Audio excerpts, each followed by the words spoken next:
Ano? Ang mga problema, harapin nyo. Face to face! Game na. Ito po ang babae nagreklamo. Ako po si, Alexandria D. Domingo. Ako, ang inireklamo ko po ay ang babaeng si Avelin na nag-utang po sa akin ng 1,800. Okay na ba? Ganda Hanggang December 18 pa po, hindi na po niya binayaran yon dahil po sabi niya, bumalik ka na lang sa sweldo ng asawa ko. Kailan niya po inutang yun? Noong December 18, 2009. Ano? December 18, 2009 po. Ilan ba yung utang niya? 1,800. Kaya walang paggatas yung anak ko. Nasaan na po siya? Ang Labas niyo po si, anong pangalan? Avelin. Avelin Ramos. Oo. Temper ko wala pa. Wala pa. Ilabas niyo po si Avelin Ramos. Tara naman Si Avelin Ramos. Maupo po kayo yan, ma'am. Sinungaling yan! Oh, hindi ako sinungaling. Di po nilamon ko po muna kayo. At bakit po kayo nagkautang na maraming kalaking ganon? So, hindi po totoo yan. Ang utang ko lang. Totoo yan! Sorry! Ang totoo talaga po utang ko ay 180 lang po. Hindi totoo yan! Nag-utang ka!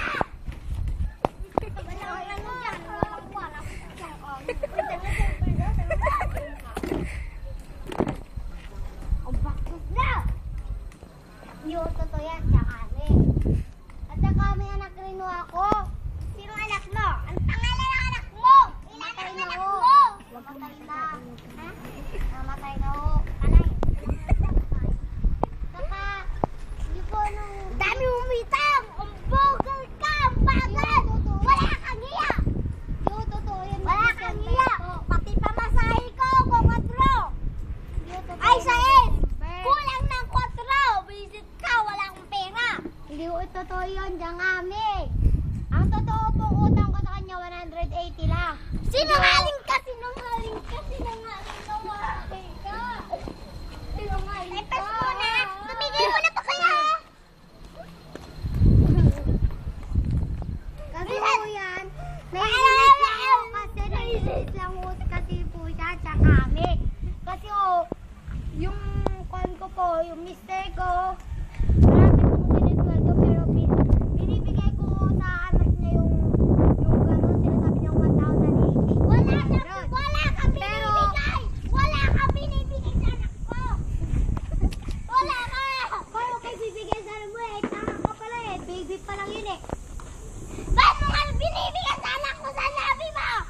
Para nga, pang-kwan, ang lina. Visit ka! Matake ako eh! Uy, sandali mo na! Mag-stop mo na lang sa may diwa. Dito ako! Ako yung puti. Wala. Ako na lang. Dahil bakit siya nga mag-utang na gano'n kalaki, wala akong paggatas. Ginagatas na anak ko, tubog. May gatas ka naman dyan. Wala. Kailangan niyang bayadan yan. Lakatubog. Naubod Bakit siya? sa amin, Pwede naubod po ko. kang magkaba-kaba? Kumaba-kaba naman po yung mga puso niyo dyan, mga kumare. Wala naman yung hiya eh. Parati ang dami-daming inuutang niya, hindi pa nagbabayad. Nagsasalita pa po ako. Oo. Tignan niyo po si Avelin. Ano pong sasabihin niyo mas sa Avelin? Di naman po totoo yun. Visit yan kasi kung hindi siya nagbayad, ang laki-laki ng inutang niya doon sa babaeng yon. Hay nako, walang hiya yan siya kami. Yun lang masasabi ko. Hay nako, kaya yan, iano nyo yan, ikulong nyo na yan. Yun lang ang masasabi ko siya kami. Salamat. Yun Hindi lang po kasi makasweldo-sweldo na po yung asawa ko. Kasi nga po, natanggal na po siya sa trabaho. Pwede nyo naman kung pagpasukin. Ay, may bakante po kaming may trabaho dyan.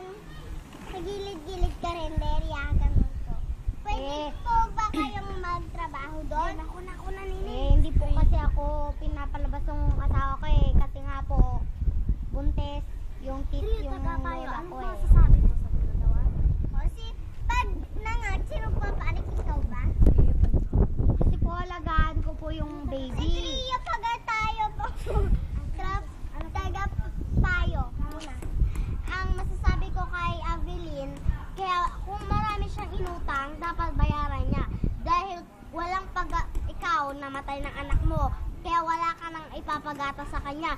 Kaya ibayad mo na. Pwede ding 100 ibibigay mo din sa kanya. Para hindi, kung wala silang makain, yun lang ang masasabi ko. Salamat. Tangan. Dali lang ang mic ko. Nakikita ko.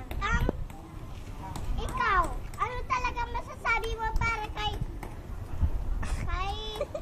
Pangalan